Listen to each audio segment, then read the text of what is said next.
à Dieu.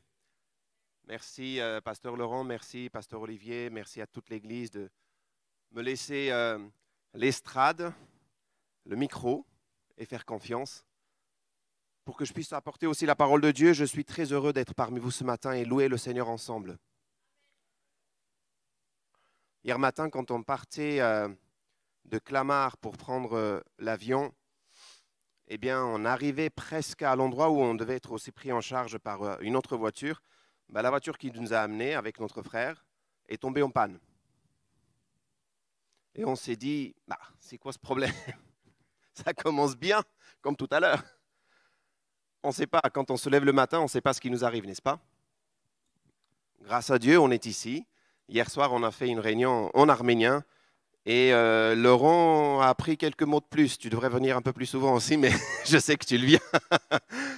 Alors, Vahé. Vahé, c'est un frère qui m'accompagne. Juste quelques mots aussi pour notre frère. Ça fait la deuxième fois qu'il vient avec moi. Il a décidé de m'accompagner, venir voir un peu comment ça se passe. Et il prend tout ça à ses frais, bien sûr. Et il témoigne, il m'accompagne, il soutient dans la prière, que le Seigneur le bénisse et bénisse aussi les Arméniens parmi nous, n'est-ce pas? Et les Italiens, et les Portugais, les Espagnols, et les Français, n'est-ce pas? Et les Biarnais, et tout le monde.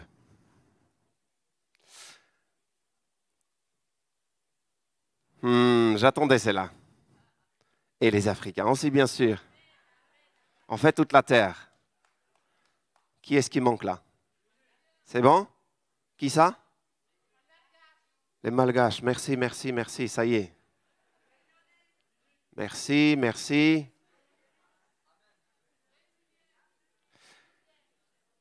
Amen, Olivier veut dire on arrête. Les amis, est-ce que vous arrive de lire la parole de Dieu et de, à un moment donné, dire en fait, ça, je ne comprends pas. Limite, je ne peux pas admettre que le Seigneur, tu me demandes ça. Vous lisez des passages, vous lisez des versets, vous lisez ce que le Seigneur nous demande et vous dites, non, tu ne peux pas me demander ça. Comment est-ce que tu peux me demander bénir mon ennemi, prier pour lui, aimer mon prochain comme moi-même? Comment est-ce que tu peux me demander ça? Impossible, n'est-ce pas? Soyez sincères et vrais, le Seigneur vous entend. Ce n'est pas pour moi que vous allez répondre. Et l'une des versets, si ce n'est plusieurs, mais l'une des versets qui est aussi choquant et aussi difficile à lire, se trouve aussi dans Jacques, l'épître de Jacques, chapitre 1er, où il nous invite à considérer des sujets de joie, les épreuves. Comment tu peux associer la joie et les épreuves? C'est-à-dire, quand j'entends épreuve, tout ce que je veux dire, c'est douleur, souffrance, pleurs, n'est-ce pas? Et pas forcément la joie. Vous êtes toujours avec moi?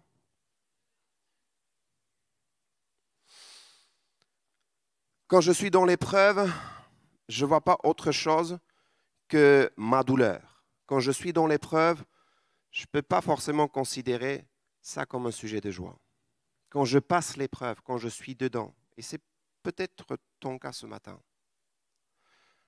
Et vous savez ce qu'on a l'habitude de dire, on dit que si vous n'êtes pas passé encore par l'épreuve, soyez prêts, ça viendra.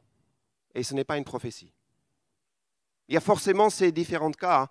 Ou bien tu es passé par l'épreuve, ou bien ça va venir, ou bien tu es dedans maintenant. Forcément, il y a une des trois.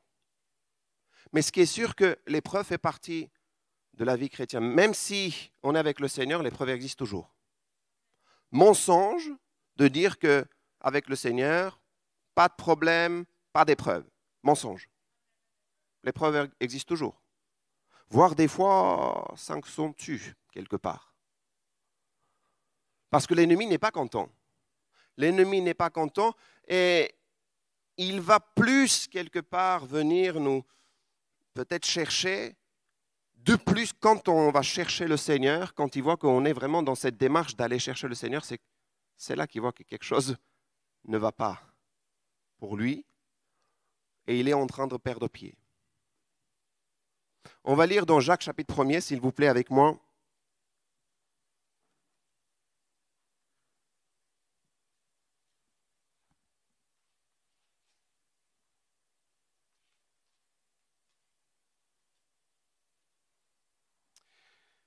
Épître de Jacques, chapitre 1er, versets 1 à 4, et puis je vais lire Jacques 5, 7 à 11. Jacques, serviteur de Dieu et du Seigneur Jésus-Christ, salue les 12 tribus dispersées du peuple de Dieu. Mes frères et sœurs, quand vous passez par toutes sortes d'épreuves, considérez-vous comme heureux. Problème. Car vous le savez, la mise à l'épreuve de votre foi produit l'endurance. Mais il le faut que votre endurance aille jusqu'au bout de ce qu'elle peut faire pour que vous parveniez à l'état d'adulte et soyez plein de force. Des hommes et des femmes, on pourrait ajouter, auxquels il ne manque rien. Maintenant, allez au chapitre 5, versets 7 à 11. Soyez donc patients, frères et sœurs, jusqu'au retour du Seigneur. Voyez le cultivateur, il attend le précieux fruit de la terre en faisant preuve de patience envers lui jusqu'à ce qu'il ait reçu les premiers et les derniers pluies. Vous aussi soyez patients, affermissez votre cœur, car le retour du Seigneur est proche. Il dit ça il y a 2000 ans. Ne vous plaignez pas les uns des autres, frères et sœurs, afin de ne pas être jugés. Voici que le juge se tient à la porte. Mes frères et sœurs, prenez pour modèle de patience dans la souffrance les prophètes qui ont parlé au nom du Seigneur. Nous disons heureux ceux qui persévèrent. Ça revient le mot heureux. Vous avez entendu parler de la persévérance de Job, exemple. Et vous avez vu la fin que le Seigneur lui a accordée, car le Seigneur est plein de tendresse et de compassion. J'arrête ici la lecture. Amen. Seigneur, je prie que tu puisses bénir ta parole, que tu puisses bénir chacun d'entre nous. Seigneur, je prie que tu puisses, par ton Esprit Saint, révéler. Peut-être même, parfois, Seigneur, interroger, voire déranger, voire venir nous chercher là où peut-être on n'aime pas beaucoup. Mais que tu veux nous voir, Seigneur, être transformé, être avec toi. Viens ce matin, on a besoin de toi, quelles que soient, Seigneur, nos situations, que nous vivons, nous avons besoin de toi. Je te prie, aide-nous, au nom de Jésus.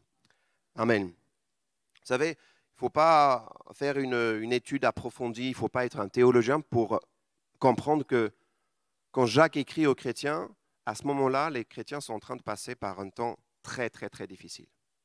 Persécutés, malmenés, calomnies.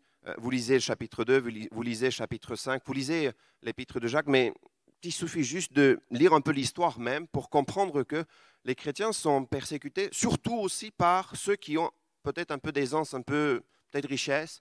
Ils les amènent même dans les tribunaux et ils les persécutent, ils les calomnient et c'est leur beau nom qu'ils sont en train de calomnier. Et c'est vrai que quand nous sommes critiqués, quand nous sommes persécutés, quand nous passons l'épreuve et que quelque part on parle de nous et que ce n'est pas forcément des chrétiens, c'est quelqu'un qui est dehors, entre guillemets, qui ne connaît pas le Seigneur, quelque part peut-être c'est un peu plus facile à accepter.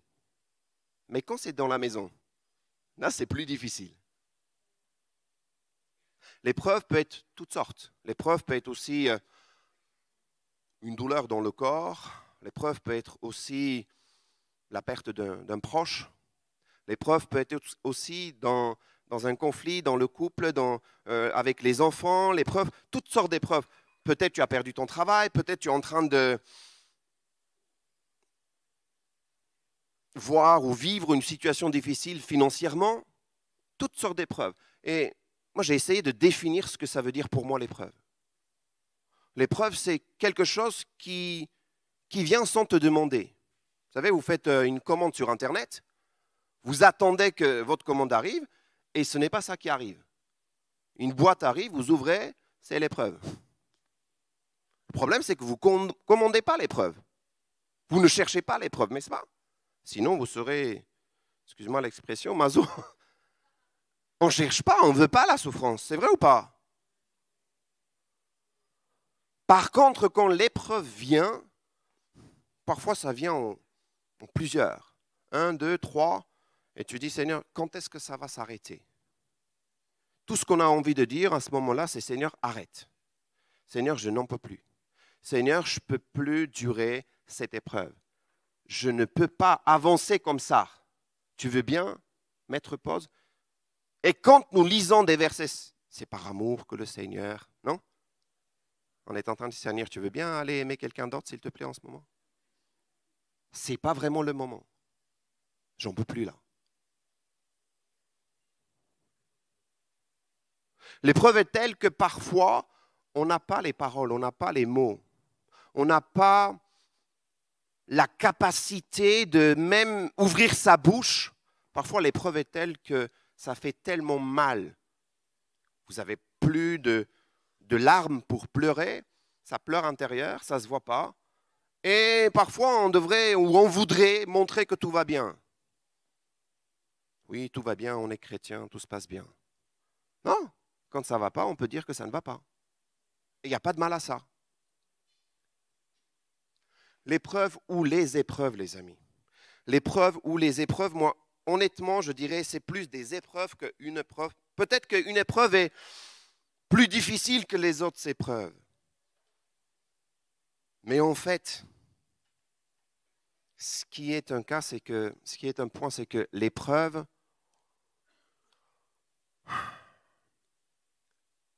vient alors qu'on ne l'attendait pas. Il y a quelque temps de cela, une jeune fille de nos églises, une jeune chrétienne de nos églises a mis une post sur les réseaux sociaux en disant que voilà, je viens de passer les fêtes, je viens de passer un temps merveilleux en famille, j'étais avec les amis, mes parents, toute la famille, tout se passe bien et une douleur a commencé dans le corps, dans le ventre et on a fait des examens. Ils ont fait des examens, ils ont trouvé quelque chose, une espèce de kyste qui est là. Et elle dit, en fait, tout d'un coup, tout s'arrête devant moi. Les examens, les analyses s'enchaînent et on découvre que, eh bien, il faut m'opérer, il faut rentrer dans cette espèce de... Vous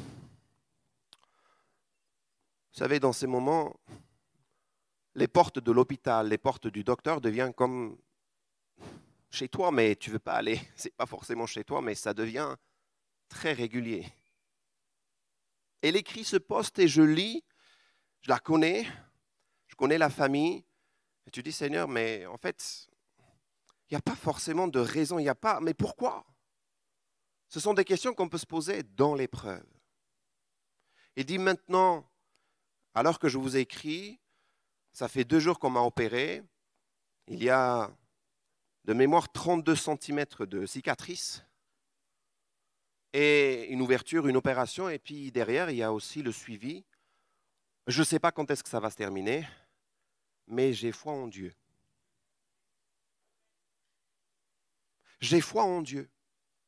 Je sais qu'il est avec moi. C'est ça en fait la force, c'est que dans l'épreuve, à savoir que le Seigneur est avec toi. Et quand tu arrives à tes limites où tu dis, je ne peux plus, soyons honnêtes, on ne peut pas nous sortir de notre épreuve. Certaines situations sont telles que tu peux tout faire, tu ne peux pas. Je suis passé par des moments, je sais très bien de quoi je parle. J'ai tout essayé.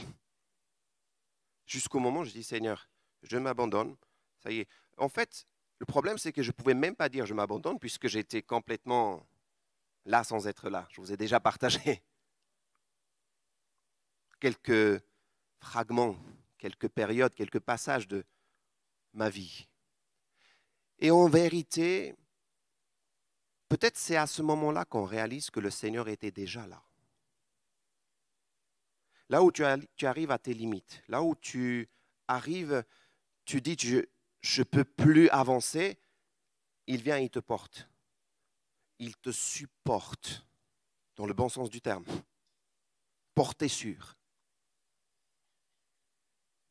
C'est là qu'on se sent porté.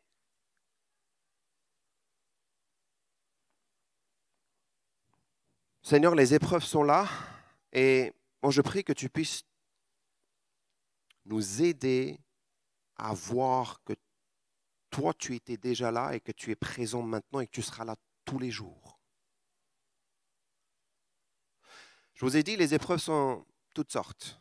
Maladies, problèmes financiers, perte d'emploi, conflits, tensions. Je m'arrête juste quelques instants sur la partie tension et conflit. Parfois, et les Écritures nous disent, parfois c'est nous-mêmes qui cherchons. C'est nous-mêmes qui entrons, qui tombons, poussés par nos propres désirs.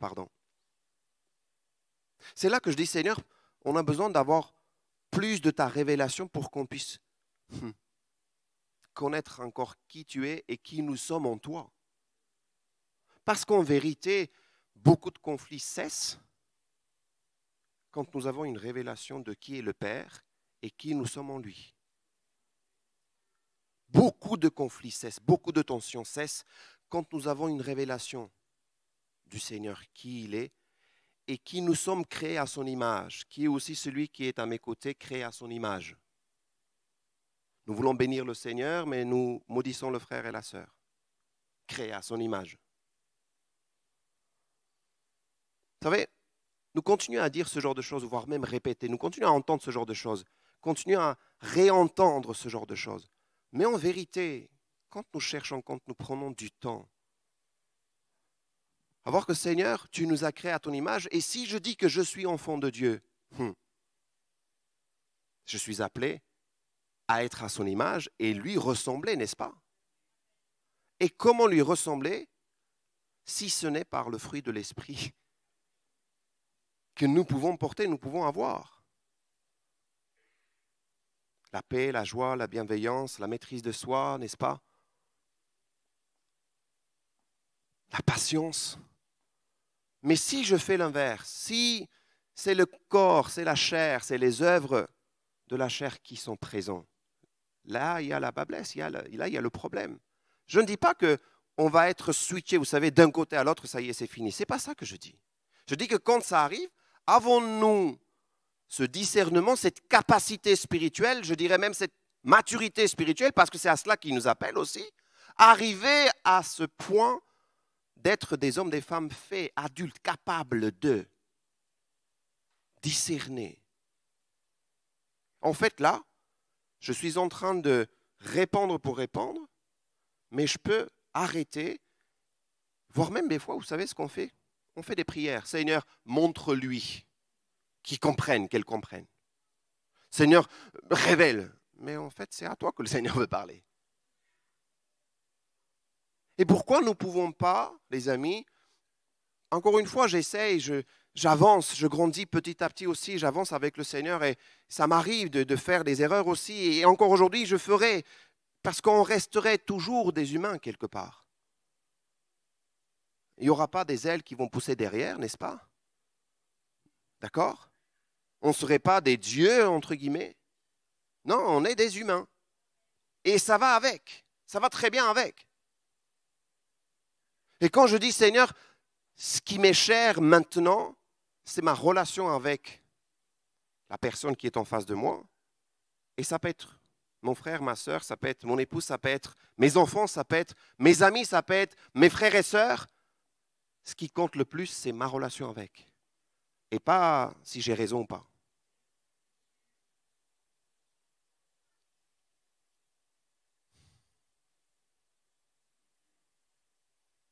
Je voudrais avancer et arriver justement à ce point où il nous parle de considérer comme des sujets de joie les différentes épreuves.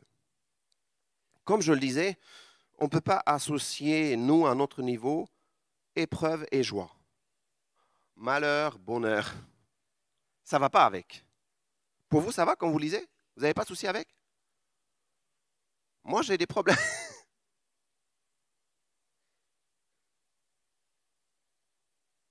Mais qu'est-ce que Jacques est en train de nous dire? Qu'est-ce que Jacques veut nous amener? Qu'est-ce que le Seigneur veut aussi amener à travers sa parole pour nous dire? Considérez comme des sujets de joie. Considérez, quand vous passez des problèmes, des épreuves, des difficultés, comme des sujets de joie. Comment est-ce que je peux les considérer comme des sujets de joie, ces épreuves? Je crois que Jacques veut aussi nous dire que quand nous passons des moments difficiles, réalisons réellement, comme je disais tout à l'heure, que le Seigneur est présent. Plus encore, le Seigneur est en train de travailler avec nous. Et il veut que nous travaillions avec lui. N'est-ce pas, les amis, une question, n'est-ce pas, les amis, un sujet de joie de réaliser que le Seigneur veut coopérer avec nous dans notre épreuve? Si peut-être il y a un centre que je pourrais mettre dans mon message, c'est ça en fait, quand je passe l'épreuve, est-ce que je peux voir la main de Dieu qui est en train de prendre ma main et m'amener pour traverser cette épreuve? Et que je dis, Seigneur, j'ai la joie parce que tu travailles avec moi, parce que tu es avec moi, parce qu'en ce moment, dans mon épreuve, je suis en train de réaliser, peut-être qu'il y a une transformation qui est un changement qui s'opère en moi. Disons-le s'il vous plaît. Dans l'épreuve, il y a quelque chose qui se passe. Quand l'or est prouvé par le feu, quand l'or passe par le feu, c'est là que l'or est nettoyé, purifié et devient plus précieux. Si ça ne passe pas par le feu peut faire mal. Le même cas est pour nous. Il y a le roi David qui, dans plusieurs psaumes, va louer le Seigneur et on sait les difficultés que le roi David est passé. Les épreuves, les calomnies et on sait très bien aussi, il y a un roi qui l'en voulait de telle manière qu'il voulait le tuer, qui le persécutait. Et il y a des psaumes, quand on est en train de lire, on se dit, mais David, mais il y a un problème, quand tu écris ces psaumes, là tout de suite, tu es persécuté. Tu ne peux pas écrire ce genre de paroles. Pourquoi? Parce que c'est comme si on demande à un chrétien comment tu vas, il dit, tout va bien, la joie, merci Seigneur, alléluia, je suis dans l'épreuve, mais la joie est là. Non, tu ne peux pas dire ça. J'ai des problèmes financiers, peut-être il y a un conflit très fort dans la famille, peut-être même que j'ai perdu quelqu'un de proche, et tu dis je suis dans la joie. Tu ne peux pas dire ça. C'est vrai ou pas?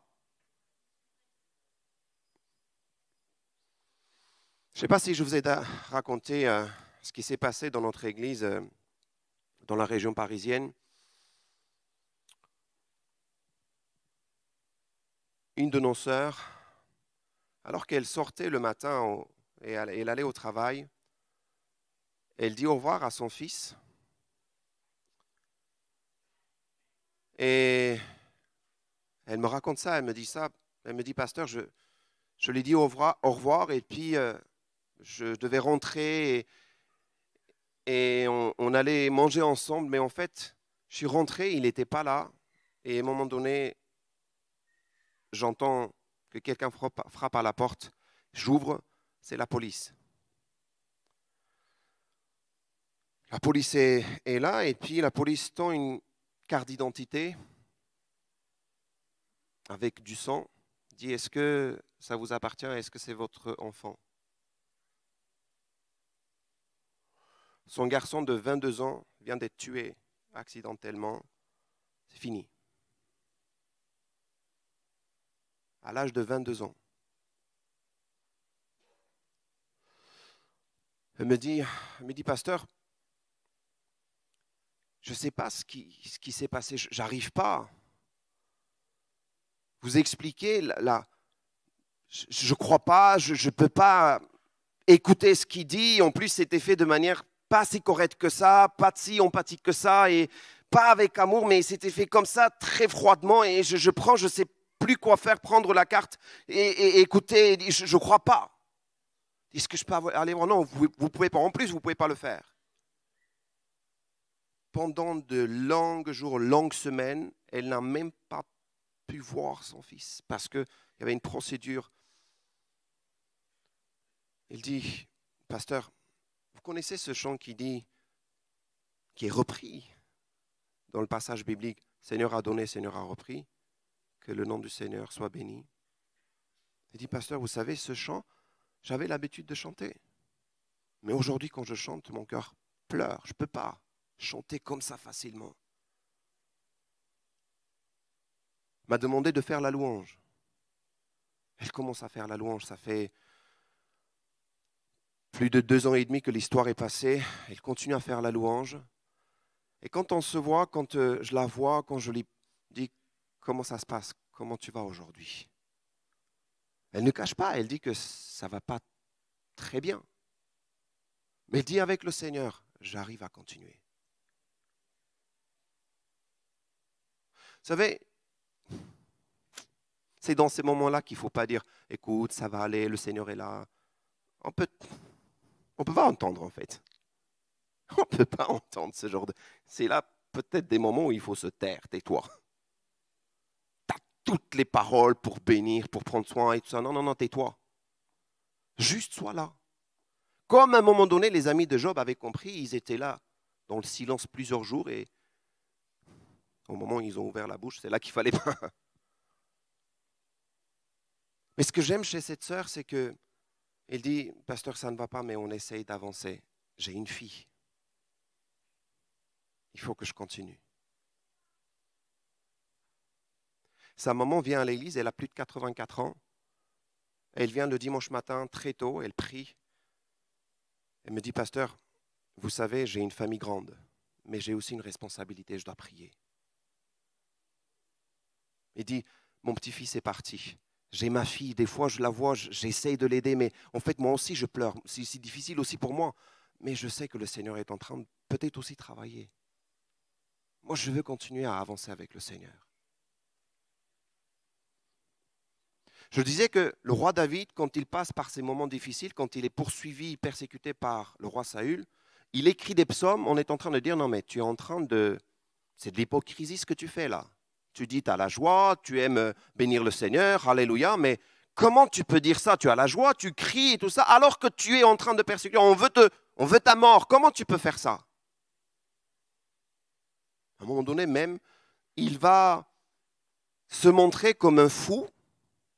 Vous lisez dans Samuel, vous allez voir, il va se montrer comme un fou, il va juste se transformer, en tout cas, il montre, il dit, non, il se présente comme un fou. Mais qu'est-ce que tu es en train de faire, David? Mais il écrit ces psaumes et il bénit le Seigneur. Seigneur, je veux bénir ton nom. Je suis parmi les lions, je suis peut-être parmi des épreuves, parmi des difficultés, mais je veux continuer quand même à louer ton nom. Parce que je veux réaliser que tu es en train de peut-être aussi travailler mon cœur.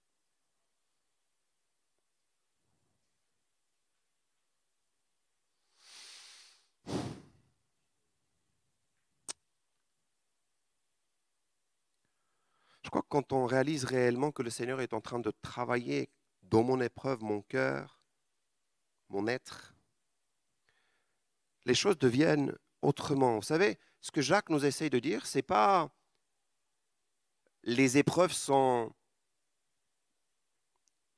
comme la joie ou bien tu vois. En fait, ce qu'il est en train de dire, c'est change d'optique, regarde autrement les épreuves que tu as l'habitude de voir. C'est ça que Jacques est en train de nous demander. Jacques est en train de te dire, change de lunettes, change de point de vue, regarde autrement les épreuves que tu es en train de passer en ce moment-là. Et considère que dans les épreuves, le Seigneur est en train de peut-être travailler aussi ton cœur. Vous savez, quand j'étais dans mon épreuve, peut-être un des plus difficiles, je pouvais trouver toutes les raisons pour dire en fait c'est la faute de lui. Mais il fallait aussi reconnaître qu'il y avait ma part aussi. Et peut-être que je devais changer quelque chose. Et que peut-être que je devais laisser aussi le Seigneur m'amener à ressembler un peu plus à son Fils, à mon Sauveur Jésus. Parce que c'est à cela que nous sommes appelés, n'est-ce pas? Ça fait mal, mais c'est à cela que nous sommes appelés. Parce que c'est de lui que nous venons et c'est à lui que nous allons. Nous sommes créés à son image par lui, pour lui. nous sommes appelés à être comme Jésus. Jésus, les difficultés, les épreuves, il les a traversées. Le désert, il a traversé, mais à chaque fois, on le voit, notre modèle, avec le Père. Il ne montrait pas ce que nous, en tant que chrétiens, on montre. Ce qui sortait du cœur de Jésus, du Fils de Dieu, ce n'est pas ce qui sort de nous. On pourrait dire, oui, mais il était Dieu, mais il était aussi homme. Erreur que nous faisons, c'est, des fois, on l'imagine surhomme, vous savez. En fait, c'était pas fort.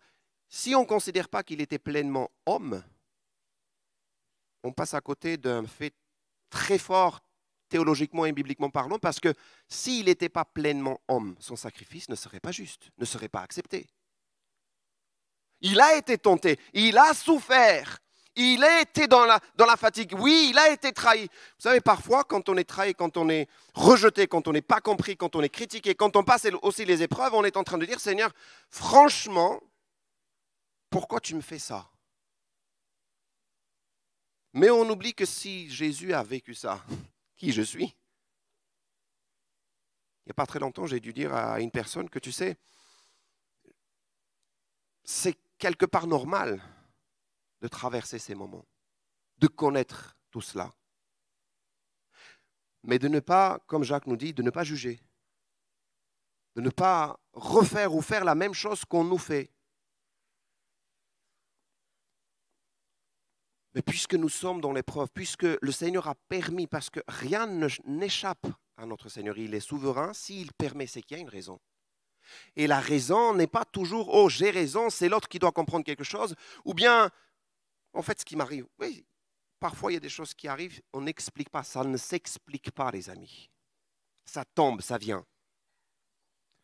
Cette sœur qui a traversé, qui est en train de traverser ce moment, ça ne s'explique pas, on ne connaît pas, on ne sait pas. Il y a d'autres cas comme ça. Et aujourd'hui, il traverse. Il y a une autre sœur qui est aussi dans l'église.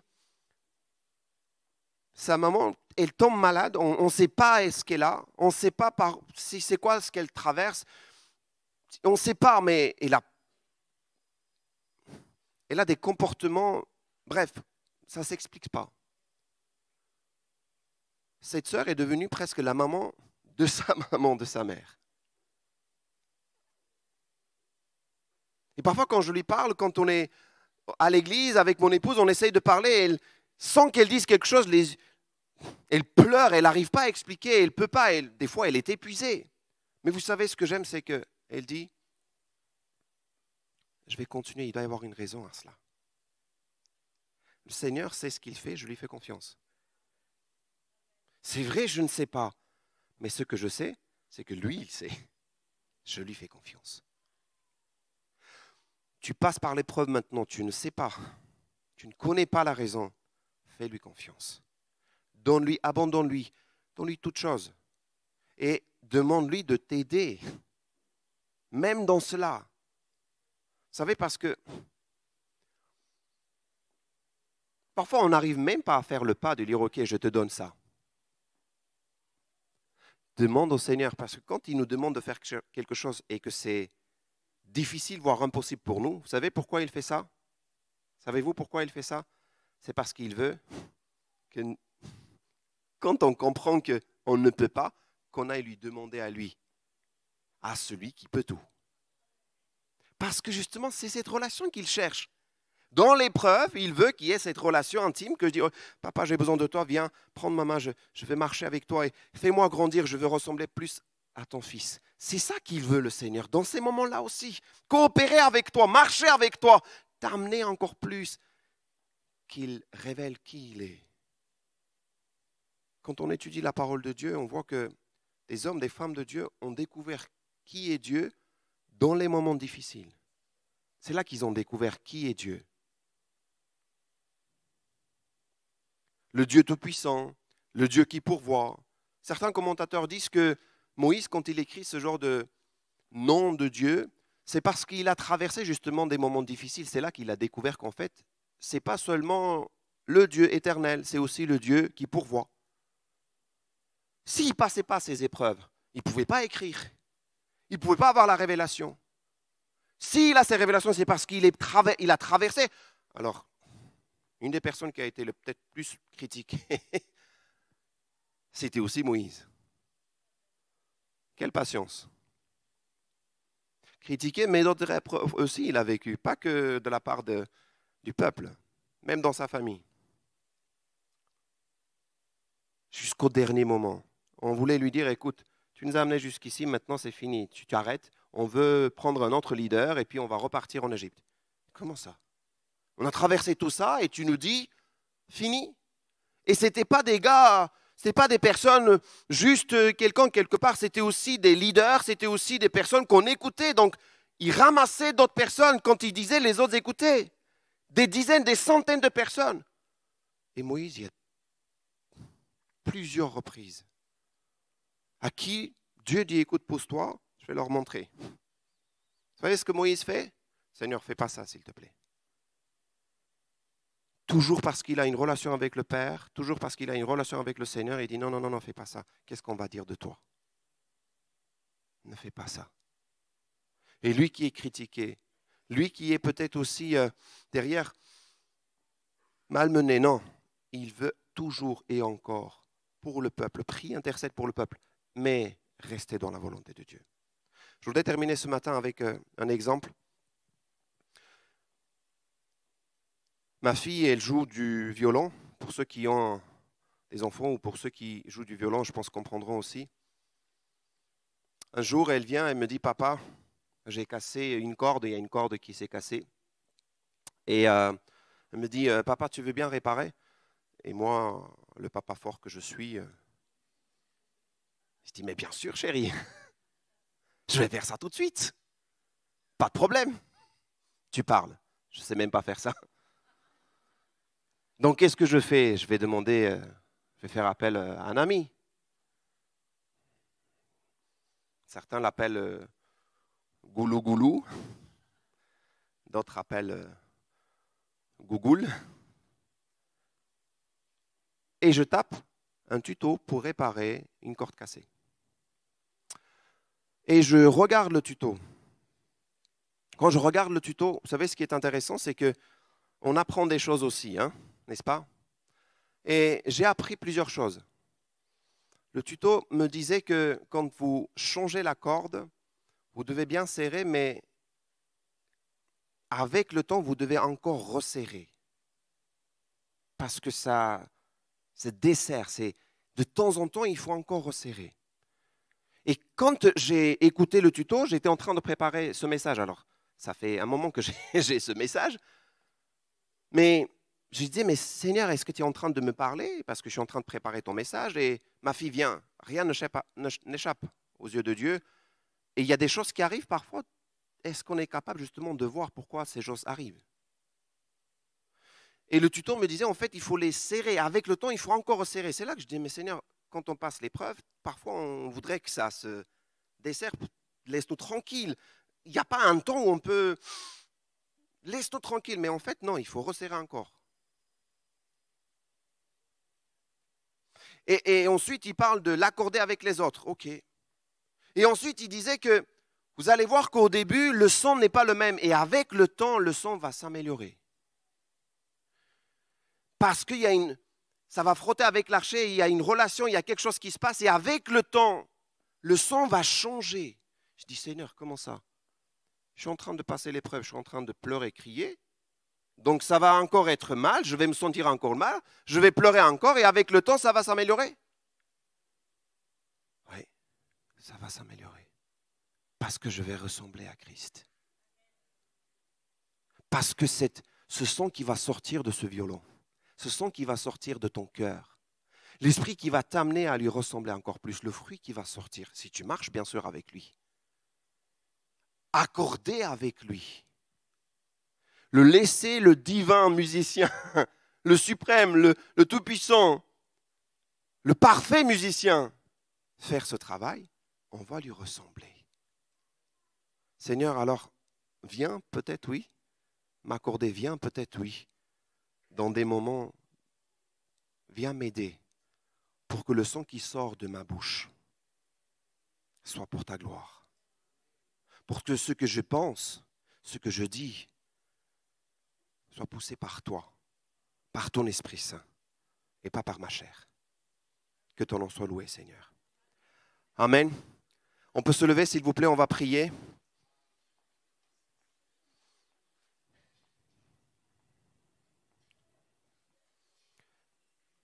Vous savez, quand on écoute un message, une prédication, l'annonce de la parole de Dieu, on est devant un choix. On peut très bien rester fermé, on peut très bien dire « Ok, je sais, je connais ». On peut très bien aussi dire « Ok, Seigneur, est-ce que ce message me parle? Est-ce que tu veux me dire quelque chose ?» J'ai peut-être même appris des choses dans le passé, j'ai peut-être même écouté, j'ai peut-être même prêché. Mais est-ce que j'ai quelque chose à entendre, écouter, prendre, apprendre de toi ce matin encore? Seigneur, je réalise que beaucoup de choses me dépassent, m'échappent, je ne peux pas, je ne comprends pas, je ne sais pas. Mais Seigneur, ce qui est sûr, c'est que je sais que toi, tu sais toutes choses. Et Seigneur, je ne veux pas m'enfermer dans ma position. Seigneur, je veux prendre plus la posture de celui qui dit, OK, je veux considérer ces diverses épreuves, ces difficultés comme des sujets de joie. Parce que tu veux travailler avec moi. Moi aussi, je veux travailler avec toi. Moi aussi, je veux coopérer avec toi. Moi aussi, je veux me laisser être transformé par toi. Même si ça me fait mal, je veux te ressembler. Amène-moi, Seigneur. Conduis-moi, Seigneur. Montre-moi, Seigneur. Révèle-toi en moi encore plus, Seigneur. Si Moïse a eu ces révélations, si Abraham avait ce moment intime avec toi, Seigneur, moi aussi, je veux avoir. Moi aussi, je veux découvrir. Moi aussi, Seigneur, je veux marcher avec toi. Moi aussi, je veux que tu me parles. Mais Seigneur, ce ne sont pas que des belles paroles que je veux entendre. Je veux aussi entendre mon fils, ma fille. Ça, telle parole, telle pensée, tel comportement, telle attitude ne me plaît pas et je vais changer. Parce que Seigneur, je veux avoir les fruits qui te donnent gloire. C'est ça que je veux premièrement. Seigneur, je veux faire ta volonté, même si ça fait mal. Ce matin, je fais le choix. Je prends la décision. Ce matin, je prends cette décision pour peut-être dans cette journée, peut-être même dans cette semaine, m'asseoir et quelque part traquer, quelque part chercher, Seigneur, les pensées, l'attitude, peut-être les paroles que je dis ou j'ai l'habitude de dire ou de penser. Les écrire, Seigneur, et les mettre devant toi et dire, Seigneur, tel, voici ce que je pense, voici ce que je dis, voici ce que je fais. Seigneur, est-ce dans ta volonté? Est-ce que ça te glorifie? Si ce n'est pas le cas, je vais changer. Aide-moi. Seigneur, voici mes épreuves. Voici dans quel cas je suis, Seigneur. Je ne comprends pas, je ne sais pas. Mais viens m'aider, Seigneur, pour que je puisse aussi m'en sentir. Parce que quand je suis avec toi, tu vas m'aider à sortir de ma situation. Et je suis vainqueur doublement. Parce que tu m'aides à en sortir. Et en plus, tu vas m'utiliser pour quelqu'un d'autre. Et Seigneur, je veux glorifier ton nom ce matin encore. Alléluia. Soyez bénis mes frères et sœurs.